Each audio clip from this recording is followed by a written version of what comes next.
Meanwhile, at least 40 Palestinians have been killed in Israeli attacks across Gaza since Saturday evening.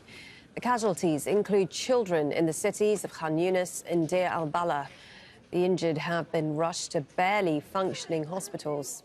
The military has widened operations with aerial and ground attacks across central and southern Gaza. And there have been more Israeli overnight strikes on Gaza. 10 people were killed after Israel bombed a house in Khan Younis. Let's go to Hani Mahmoud, who is live for us in Rafah in southern Gaza. The strikes coming in the south, thick and fast. What more can you tell us?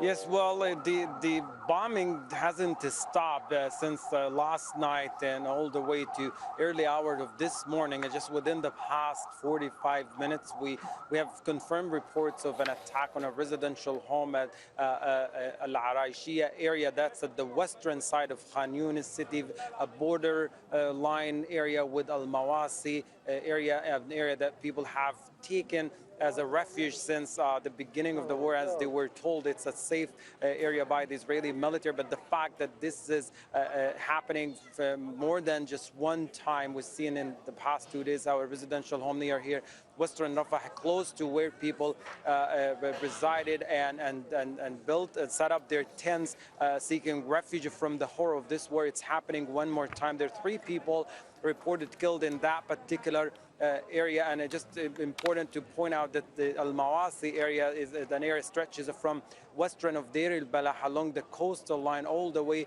to Rafah city at the Gaza Egyptian border. An area has been described largely safe, but unfortunately we've seen these repeated attacks on displaced Palestinians just shatters any sense of safety and security and protection for them. But the attacks continued in Khan Younis in different parts, including the eastern side of Khan Younis and the southern part and the central part of Khan Younis, an area that is very close to Nasser hospitals, the only remaining functioning health facility in that area, including the Jordanian Health Field Hospital within the same vicinity. But the fact that these 2 facilities have been the attack been very close to these 2 facilities, just making it very risky and dangerous, not only for residents, but also those who are trying to evacuate and the medical team staff who operate under these unusually difficult circumstances. But we're talking about at least 17 people in Khan Younis were killed overnight and early hours this morning as paramedics and civil defense crew were able to get to the targeted area and pulled people from the area. Where many people were pulled from under the rubble, including women and children, all reported to Nasser Hospital, including the several critically injured people. But in central area, which is the devastation at its height right now, particularly after a statement made by an Israeli military official who described the central area as a crowded refugee camps full of terrorists. A lot of people see this as a sentiment in a preparation for more mass killing and more crimes to be committed in the central area. Rafah as well took its share of the bombings, almost the central and the southern part of Rafah, and the western side, where many people happen to be displaced in these areas. And Hani, what do you make of these claims by the Israeli army that Hamas's command center in the north of Gaza has been completely destroyed?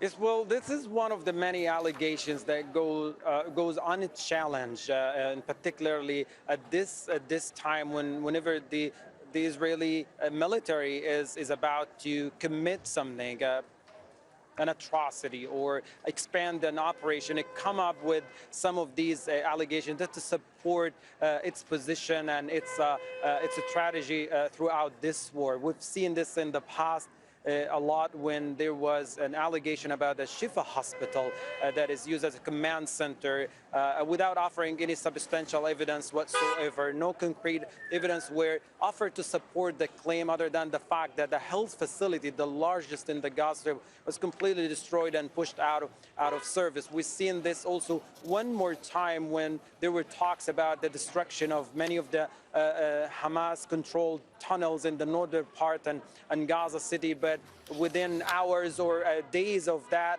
statement, we've seen a barrage of rockets are being fired. Every time there is an allegation, unfortunately, it goes on a challenge. The Israeli military doesn't offer any substantial evidence whatsoever. So far, the statement talks about some 8,000 Hamas operatives or associates have been eliminated, yet the concrete evidence in the statement just doesn't indicate that the statement is credible and can rely on. And that's why the vast majority of people in Gaza, they actually care less about the statement, but they care much about the level of destruction that is caused to their life and to their residential homes. And we're talking about an entire northern part of Gaza being destroyed completely, and we're looking into years ahead of our time for it to be rebuilt, for schools to get back, for colleges and universities, for industrial zones to operate again. But to talk about a statement while at the same time seeing it being challenged by actions on the ground, it's another claim that lacks a substantial evidence by the Israeli military. OK, thank you for that. Hani Mahmoud there for us in Rafah in southern Gaza.